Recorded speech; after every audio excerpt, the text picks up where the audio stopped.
Hey, what's going on, everybody? It's Justin, and according to my watch, it has been a long fucking time since we've been back to the movies. Um, yeah, it's been crazy. Work for me has been nonstop. Just life catches up to you. But we're back, and hopefully we'll be back to a more consistent routine. It's been over a month since the last time I posted a video, but I appreciate everybody who's stuck with me since then, and we'll just keep rolling. Today we're gonna be doing another Jean-Claude Van Damme movie. He's one of my favorite actors. I think he's so underrated. I think he's so unappreciated. How much enjoyment his films have given people, and we're going to do another movie from really that like 5 or 6 year period in the late 80s, early 90s, where he was just churning out awesome movie after awesome movie. We're going to be doing the 1990 film Lionheart. This stars Van Damme, Harrison Page, Deborah Renard, Lisa Pelican, Brian Thompson, and Michael Kesey. I don't really know how to pronounce his name.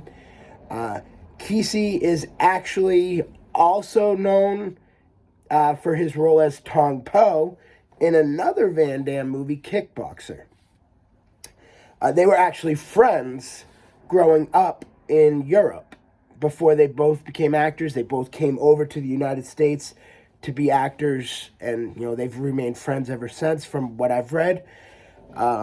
So when they fight each other, like they did in Kickboxers, Tong Po, there's like chemistry. You can feel like, hey, we know how to make these fight scenes look really good. And what I like about Lionheart, more than his other movies like a Bloodsport or The Quest, is the grittiness of the fighting scenes. Yes, they're still Van Damme. They're they're stylized, but you get that more street feeling. It's more of a street fight, and that's what this story is about. Is you have Van Damme's character Leon, who is in the French Legionnaires. His brother, in a drug deal gone bad, gets set on fire, and as he's dying, he wants to see his brother. His brother escapes from the Legionnaires to go home to see his brother, and he has a niece and a sister-in-law.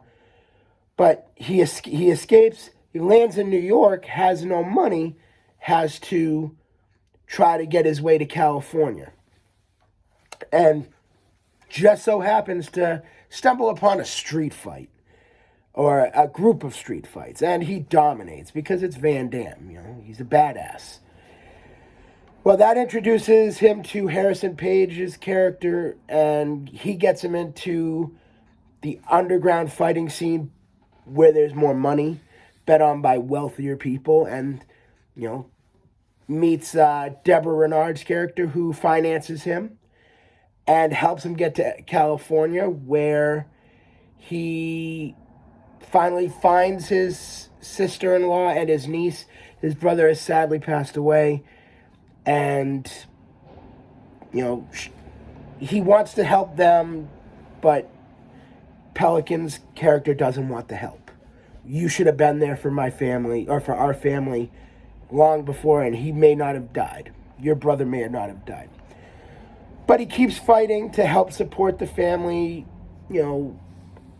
secretly, using Joshua, Harrison Page's character, as an life insurance agent, and providing money every month to support his family. Renard's character is attracted to him, but he rebuffs her, and she becomes vengeful. Hell hath no fury like a woman scorned. That the old saying. And eventually sets him up in a fight against Kesey's character, Attila, who toys with his victims, thinks they have a fighting chance only for him to absolutely destroy him. And this, huge bet, two of the biggest underground street fighters fighting for millions of dollars. And, the story culminates with Van Damme winning, naturally, but almost losing Harrison Page as a friend. Joshua bets against him, but when he sees that Leon's gonna lose, it's okay because he made a deal where they'll both be set financially. But Van Damme, with Cynthia betting against him, Cynthia being Deborah Renee's character, now Harrison Page betting against him, he finds that extra bit of strength needed to defeat Attila, and he does it in a badass way. And I just enjoy this movie. I really do. It's a fun movie to just turn on, and some, like I said, really cool, different. What I like with Van Damme movies is, in a lot of his movies, he takes other cultures' martial arts and incorporates them into this movie. You see, the style of more of a boxer in this one. You see a Scottish fighter, or I always, whenever I see that, it's funny because in another movie I reviewed, So I Married an Axe Murderer, Mike Myers goes, Scotland has its own martial arts too. It's called Fuck Yeah! It's basically just headbutting and kicking people when they're on the ground. So every time I see a Scottish fighter, it makes me laugh, but, he's a pretty badass fighter in his own right. That's what I like about Van Damme, is his incorporation of other styles. He's a world-class kickboxer. People don't realize he was a legit fighter before he became an actor. And that's what makes his movies better, I think, is, yes, he's an actor, but he can legitimately do the stuff. And it's just a fun movie.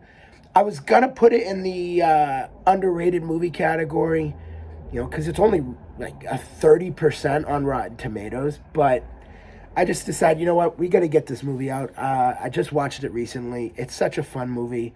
Van Damme kicks ass, as usual. I'm a big Van Damme guy, like I've said many times on this channel. And it's a fun movie. It's not going to win you any awards, but it's an entertaining 7.3 movie all day. It's silly, it's corny, it's cheesy, but it's a fun ride. So 1990s Lionheart, starring Jean-Claude Van Damme. It's a 7.3. That's where most of his movies end up, is in that 7.3, 7.5 range. It's fun, it's enjoyable, and more importantly, we're back at the movies. And hopefully we'll be able to keep this train rolling from here on out. Try to get back to a couple videos a week. I hope you enjoyed this video. Welcome back. I missed you guys. I'll see you next time at the movies. Take care.